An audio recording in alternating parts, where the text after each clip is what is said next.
বাংলাদেশ থেকে চলতি বছরে আরও ৬,০০০ চালক নিয়োগের আগ্রহ প্রকাশ করেছে দুবাই ট্যাক্সি কোম্পানি। রোববার প্রবাসী কল্যাণ ও বৈদেশিক কর্মসংস্থান মন্ত্রী আরিফুল হক চৌধুরীর সঙ্গে এক সৌজন্য সাক্ষাৎকালে প্রতিষ্ঠানটির একটি প্রতিনিধি দল এই সিদ্ধান্তের কথা জানায়।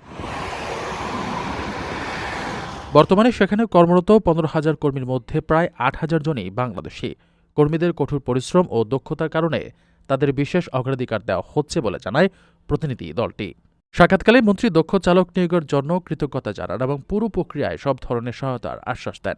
একই সাথে তিনি চালকদের প্রশিক্ষণকালীন বেতন প্রদান এবং চালকদের পাশাপাশি চিকিৎসক ও নার্সের মতো পেশাজীবী কর্মী নিয়োগের আহ্বান জানান।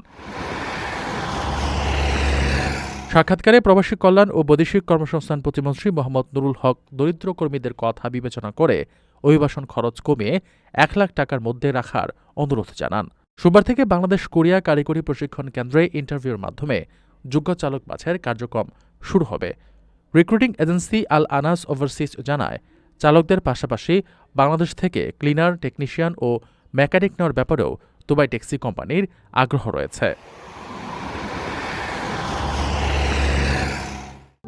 প্রবাসীদের জন্য নির্মাণ হচ্ছে দেশের প্রথম স্মার্ট সিটি, যেখানে থাকছে স্কুল, মসজিদ, হাসপাতাল, সুইমিং পুল, হেলিপ্যাড, পাঠাগার, জিম, সুপারমার্কেট, শিশু পার্ক সহ সকল নাগরিক সুবিধা। মাত্র ৩০ লাখ টাকা বিনিয়োগে মিলছে আকর্ষণীয় ফ্ল্যাট। প্লাটিনাম ইনভেস্টরদের জন্য ঢাকা বিমানবন্দরে ভিআইপি প্রোটোকল সুবিধা।